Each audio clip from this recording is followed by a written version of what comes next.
اور کہانی کا جو مرکز ہے وہ ہے ہیرا کا حاکم آزدوا۔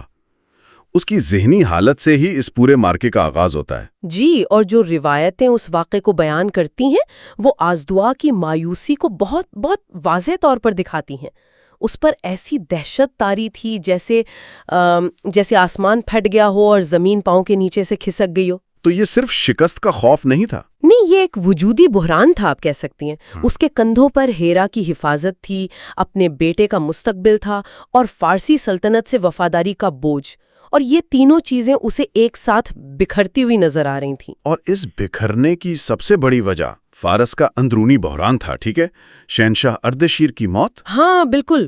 وہ صرف ایک حکمران کی موت نہیں تھی، اس نے تو پوری سلطنت کو ایک شدید خانہ جنگی اور افراتفری میں دھکیل دیا تھا۔ جی، اور ازدواہا جیسے علاقائی حاکم کے لیے اس کا مطلب تھا کہ سب کچھ ختم۔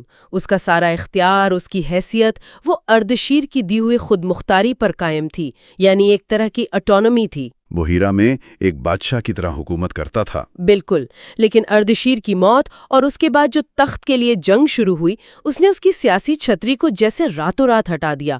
اب وہ بالکل غیر محفوظ تھا۔ تو ایک طرف مدائن میں کوئی اس کا پرسان حال نہیں تھا، اور دوسری طرف مدینہ کے مجاہدین کی فتوحات کی خبریں اس کی حکومت کی بنیادیں ہلا رہی تھیں۔ اسے لگا جیسے وہ دو پارٹوں کے بیچ میں پس رہا ہے۔ یہ دباؤ ہمیں اس کے دربار کے ماحول میں بھی صاف نظر آتا ہے۔ جب وہ اپنے سالاروں اور بیوی کے سامنے آتا ہے تو ہر طرف سے لان تان ہو رہی ہوتی ہے۔ اس کی بیوی کا تانا تو بہت ذاتی اور چپتا ہوا ہے نا؟ کیا آپ اپنے بیٹے کا خون مدینہ کے ان جنگجوؤں کو بخش دیں گے؟ اور وہ اسے مذہبی رنگ بھی دیتی ہے، کہتی ہے کہ زرتشت انہیں ان کی بزدلی کی سزا دے رہا ہے۔ یہ دراصل اس وقت کے حکمران طبقے کی ذہنی حالت کی عکاسی ہے۔ وہ شکست کو ہضم ہی نہیں کر پا رہے تھے۔ اور فوجی سالاروں کا بھی یہی حال تھا۔ جی، وہ تو حقیقت سے آنکھیں چرائے ہوئے تھے۔ ایک سالار فخر سے کہتا ہے کہ ہماری 20,000 کی فوج مسلمانوں کو گھوڑوں کے نیچے کچل دے گی۔ اچھا۔ دوسرا کہتا ہے کہ دریا کے کنارے پہنچتے ہی ان پر تیروں کی بارش کر دیں گے۔ یہ سب کھوکھلی باتیں تھیں، کیونکہ وہ اصل مسئلے کو سمجھ ہی نہیں رہے تھے۔ اور اسی دوران ایک سالار ایک ایسی خبر دیتا ہے جو ان کی پوری کمزوری کو عیاں کر دیتی ہے۔ کون سی خبر؟ وہ بتاتا ہے کہ جن کشتیوں پر مسلمان دریا میں سفر کر رہے ہیں وہ دراصل فارسی فوج کی اپنی چھوڑی ہوئی کشتیاں ہیں۔ اوہو! یہ تو ایک چھوٹی سی تفصیل لگتی ہے، لیکن اس کے پیچھے چھپا ہوا مطلب بہت گہرا ہے۔ یہ صرف ایک تفصیل نہیں، یہ تو پورے نظام کے خاتمے کی علامت ہے۔ جب ایک فوج اتنی بدحواس ہو جائے کہ وہ اپنا جنگی ساز و سامان چھوڑ کر بھاگے، اور وہی سامان دشمن استعمال کرے۔ بالکل، وہی سامان دشمن کی رسد اور نقل و حمل کا ذریعہ بن جائے، تو اس کا مطلب ہے کہ جنگ میدان میں شروع ہونے سے پہلے ہی ذہنوں میں ہاری جا چکی ہے۔ صحیح۔ یہ محض لاجسٹکس کی ناکامی نہیں، یہ حوصلے اور نظم و ضبط کا مکمل خاتمہ ہے۔ آپ ندانستگی میں اپنے دشمن کو خود ہی مسلح کر رہے ہیں۔ تو ایک طرح سے ساسانی فوج اپنی ہی شکست کا سامان خود کر رہی تھی۔ آزدوا شاید یہ بات سمجھ رہا تھا، کیونکہ جب اس کے سالار جوش دلا رہے تھے تو اس نے ایک ایسی بات کہی جو سب کو چپ کرا گئی۔ کیا کہا اس نے؟ اس نے کہا، اگر میں کہوں کہ میں لڑنا ہی نہیں چاہتا۔ یہ تو بہت بڑی بات ہے۔ ہاں، اور یہ جملہ بزدلی سے زیادہ حقیقت پسندی کا اعتراف لگتا ہے۔ بالکل، اس نے واضح کیا کہ مسئلہ تعداد یا ہتھیاروں کا نہیں ہے۔ اس نے ہرمز، اندرزغر اور بہمن جیسے بڑے فارسی جرنیلوں کی شکستوں کا حوالہ دیا۔ یعنی وہ پیٹرن دیکھ رہا تھا۔ جی، وہ کہہ رہا تھا کہ ہماری فوج میں کوئی ایسی گہری کمزوری ہے جسے ہم سمجھ نہیں پا رہے۔ اسی لیے اس نے لڑنے کے بجائے مدائن جانے کا فیصلہ کیا۔ بظاہر تو وہ حالات کا جائزہ لینے جا رہا تھا، لیکن در حقیقت یہ ذمہ داری سے فرار کا ایک راستہ تھا۔ تو جب ہیرا کی قیادت اس طرح بکھر رہی ہے اور اس کا حاکم میدان چھوڑ کر بھاگ رہا ہے، جی، تو دوسری طرف مسلمانوں کے لشکر میں کیا ماحول تھا؟ وہاں صورتحال بالکل مختلف ہے۔ خالد بن ولید کی قیادت میں لشکر دریائے فرات پر آگے بڑھ رہا ہے۔ کشتیوں کے دونوں طرف گھڑ سوار دستے حفاظت کے لیے ساتھ چل رہے ہیں۔ اچھا۔ انہیں معلوم ہے کہ ہیرا میں ایک بڑی فوج ہے اور لڑائی سخت ہوگی۔ تعداد اور طاقت کا جو تناسب ہے وہ ان کے خلاف ہے، لیکن ان کی سوچ کی بنیاد بالکل مختلف ہے۔ وہ اسے اللہ کا حکم سمجھ رہے ہیں۔ جی، اور ان کا ماننا تھا کہ اسلام کی بقا کے لیے فارس جیسی عظیم سلطنت کے اثر و رسوخ کو توڑنا ضروری ہے۔ اسی سفر میں خالد بن ولید اور ان کے ایک ساتھی مثنیٰ کے درمیان ایک مکالمہ ہوتا ہے جو مجھے بہت دلچسپ لگتا ہے۔ اچھا؟ یہ آج کے دور میں بھی لیڈرشپ کی نفسیات پر ایک بہترین تبصرہ ہے۔ مثنیٰ خالد کے پرسکون چہرے کو دیکھ کر حیران ہوتا ہے اور کہتا ہے، تو مجھے انسان نہیں لگتا؟ اور خالد کا جواب وہ تو قیادت کے پورے فلسفے کو کھول کر رکھ دیتا ہے۔ وہ کہتے ہیں، میں اندر سے پریشان ہوں۔ وہ یہ مانتے ہیں؟ ہاں، وہ مانتے ہیں، لیکن کہتے ہیں یہ پریشانی چہرے پر نہیں آ سکتی۔ یہ چہرہ ایک شخص کا نہیں، ایک لشکر کا ہے۔ یہ اسلام کا چہرہ ہے۔ اگر ابن ولید کا چہرہ اتر گیا تو پورے لشکر کا حوصلہ پست ہو جائے گا۔ واہ! وہ اپنی اندرونی کشمکش کو تسلیم کرتے ہیں، لیکن یہ بھی سمجھتے ہیں کہ ان کا ظاہری سکون اور اعتماد ایک جنگی ہتھیار ہے۔ یہ بہت طاقتور نقطہ ہے۔ یعنی وہ کہہ رہے ہیں کہ لیڈر کا چہرہ ایک اسٹریٹجک ایسٹ ہے۔ بالکل، ایک اسٹریٹجک اثاثہ ہے۔ یہ دکھاوا نہیں بلکہ فوج کے مورال کو برقرار رکھنے کی ایک شعوری کوشش ہے۔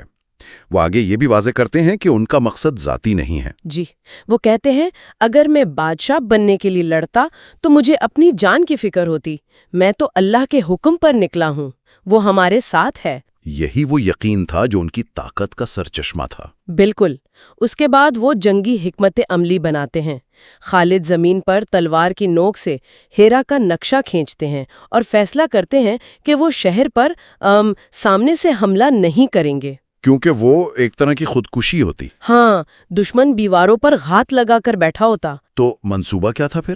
منصوبہ یہ تھا کہ ہیرا سے 3 میل دور خورنک نامی قصبے کے پاس سے ہو کر ایک لمبا چکر کاٹ کر شہر پر ایسی سمت سے حملہ کیا جائے جہاں دشمن کو توقع نہ ہو۔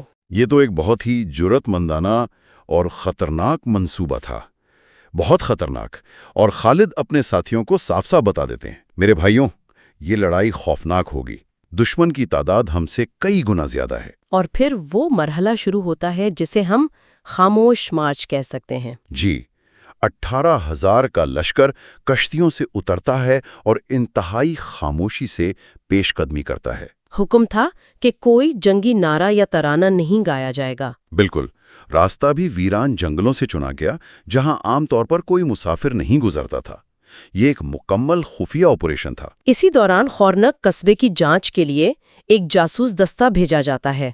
ایک شخص بھیس بدل کر قصبے میں جاتا ہے اور آ کر بتاتا ہے کہ وہاں مکمل امن ہے اور کوئی فوجی موجود نہیں۔ اچھا، یہاں جو تاریخی روایات ہیں ان میں ایک راوی کا بڑا فکرانگیز تبصرہ ملتا ہے۔ جی، وہ کہتا ہے، انسان مٹی میں مل کر مٹی ہو جاتے ہیں، مقام مٹ جاتے ہیں، زندہ صرف تاریخ ہی رہتی ہے۔ آج خورنک کر قصبہ موجود نہیں، اس کا نام و نشان مٹ چکا ہے، لیکن خالد اور ان کے مجاہدین کا عزم اور ان کا کارنامہ تاریخ میں زندہ ہے۔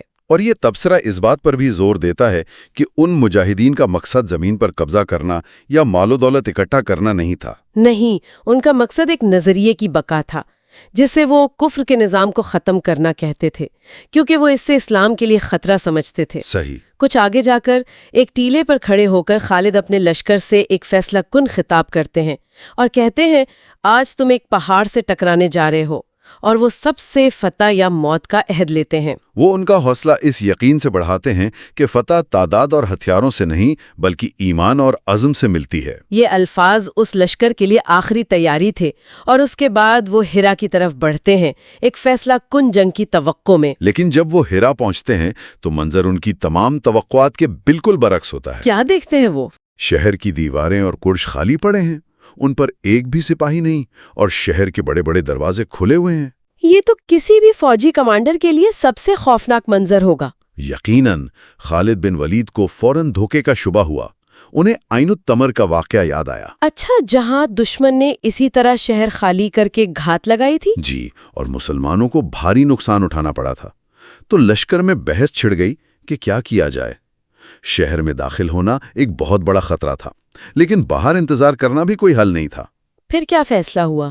آخر کار خالد ایک ناقابل یقین جوا کھیلتے ہیں۔ وہ فیصلہ کرتے ہیں کہ لشکر کے دستے تمام کھلے دروازوں سے ایک ساتھ طوفان کی طرح شہر میں داخل ہو جائیں گے۔ یہ تو بہت ہی خطرناک منصوبہ تھا۔ گلیوں میں چھپے ہوئے تیر انداز انہیں آسانی سے ختم کر سکتے تھے۔ بالکل، یہ ایک ایسا فیصلہ تھا جو یا تو مکمل فتح دلا سکتا تھا یا مکمل تباہی۔ لیکن جب وہ شہر میں داخل ہوئے تو حیرت کا ایک اور جھٹکا لگا۔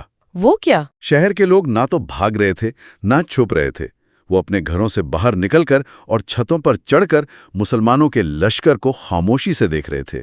مطلب شہر میں مکمل امن تھا، کوئی خوف و ہراس نہیں، کوئی مزاحمت نہیں، کچھ بھی نہیں۔ اس موقع پر خالد اعلان کرواتے ہیں کہ جس گھر میں بھی کوئی فارسی فوجی چھپا ہوا ملا اسے آگ لگا دی جائے گی۔ اس اعلان کے فوراً بعد شہر کے معززین کا ایک وفد ان سے ملنے آتا ہے، اور وہ آ کر کیا بتاتے ہیں؟ وہ آ کر اس راز سے پردہ اٹھاتے ہیں جس نے مسلمانوں کو حیران کر رکھا تھا۔ وہ بتاتے ہیں کہ حاکم اعظم اپنی پوری فوج لے کر پہلے ہی مدائن کی طرف بھاگ چکا ہے۔ اور وفد کا سردار ایک تاریخی جملہ کہتا ہے۔ کون سا؟ وہ کہتا ہے، ہم اس فوج کا ساتھ نہیں دے سکتے جس نے شکست کو اپنا معمول بنا لیا ہے۔ واہ، یہ جملہ فارسی فوج کے مورال کی مکمل عکاسی کرتا ہے۔ پھر وہ امن کی درخواست کرتے ہیں اور اپنی جان، مال اور عزت کے تحفظ کے بدلے جزیہ دینے کی پیشکش کرتے ہیں۔ یہاں یہ واضح کرنا ضروری ہے کہ اس دور میں جزیہ غیر مسلم شہریوں سے لیا جانے والا ایک ٹیکس تھا، جس کے بدلے ریاست ان کی حفاظت کی ذمہ داری لیتی تھی اور انہیں فوجی خدمات نہیں کرنی پڑتی تھیں۔ اور یہی کہانی کا سب سے اہم اور فیصلہ کن موڑ آتا ہے۔ خالد بن ولید وہ قیمت یا ٹیکس لینے سے صاف انکار کر دیتے ہیں۔ بالکل، وہ کہتے ہیں، خدا کی قسم امن کے جواب میں امن دیں گے۔ کیا میرے لشکر کے کسی ایک آدمی نے بھی کسی کے گھر سے کوئی چیز اٹھائی ہے؟ پھر وہ اعلان کرتے ہیں کہ ہیرا کے تمام شہری مسلمانوں کی پناہ میں ہیں اور اس حفاظت کی کوئی قیمت وصول نہیں کی جائے گی۔ یہ ایک ایسا عمل تھا جس کی اہل ہیرا کو بالکل توقع نہیں تھی۔ وہ تو ایک فاتح فوج سے لوٹ مار، تشدد اور غلامی کی توقع کر رہے تھے، اور اس کے بجائے انہیں تحفظ اور عزت کی غیر مشروط ضمانت مل گئی۔ اس کا ان پر بہت گہرا اثر ہوا۔ کیا اثر ہوا؟ مورخین لکھتے ہیں کہ وفد کا سردار یہ سن کر بے ساختہ بول اٹھا، بے شک یہ ہے وہ طاقت جو آپ کو ہر میدان میں فتح دیتی ہے۔ مطلب مسلمانوں کی اصل طاقت ان کی تلواریں نہیں، بلکہ ان کا کردار اور اخلاق ہے۔ انہوں نے جنگ میدان میں نہیں بلکہ ہیرا کے لوگوں کے دلوں میں جیت لی تھی، اور اس اخلاقی فتح کے ٹھوس نتیجے بھی نکلے۔ بہت ٹھوس نتیجے۔ ذرائع بتاتے ہیں کہ اہل ہیرا اس سلوک سے اتنے متاثر ہوئے کہ ان کی بڑی تعداد نے اسلام قبول کر لیا، اور جنہوں نے نہیں بھی کیا وہ مسلمانوں کے وفادار بن گئے۔ اچھا۔ انہوں نے فارسیوں کے بارے میں بہت قیمتی معلومات فراہم کی جو آگے کی مہمات میں بہت کارآمد ثابت ہوئیں۔ تو ہیرا کی فتح جو ایک خون ریز جنگ ہو سکتی تھی، بغیر ایک تیر چلائے مکمل ہو گئی۔ جی، یہ اس بات کی ایک بہترین مثال ہے کہ جب ایک فریق کا حوصلہ اور مقصودیت بلند ہو اور دوسرے کا اندرونی نظام کھوکھلا ہو چکا ہو تو فوجی طاقت بے معنی ہو جاتی ہے۔ آزدواؤں اور اس کے سالاروں کا خوف اور بے یقینی ان کی شکست کا سبب بنی، جبکہ خالد اور ان کے لشکر کا نظم و ضبط اور اخلاقی برتری ان کی فتح کا ذریعہ۔ یہ واقعہ سوچنے پر مجبور کرتا ہے نا، تاریخ کے بڑے موڑ طے کرنے میں فوجی طاقت کا کردار زیادہ ہوتا ہے یا کسی نظریے کی اخلاقی کشش اور اس پر عمل کرنے والوں کے کردار کا؟ شاید ہیرا کا واقعہ یہ بتاتا ہے کہ بعض اوقات سب سے فیصلہ کن جنگ ہتھیاروں سے نہیں بلکہ اصولوں سے لڑی جاتی ہے۔ السلام علیکم ناظرین، ہمارا کنٹینٹ مستند کتابوں سے لیا گیا ہے اور 100% آتھینٹک ہے۔ ہماری ویڈیو ترتیب وار دیکھنے کے لیے ہمارے چینل پر جائیے، پلے لسٹ کے بٹن کو کلک کیجیے اور یہاں سے ایپیسوڈز کو ترتیب وار سنیے۔ اور ایسے ہی معلومات سے عرب بھرا کا صحرا کنٹینٹ دیکھنے کے لیے ہمارے چینل کو لائک، شیئر اور سبسکرائب کیجیے۔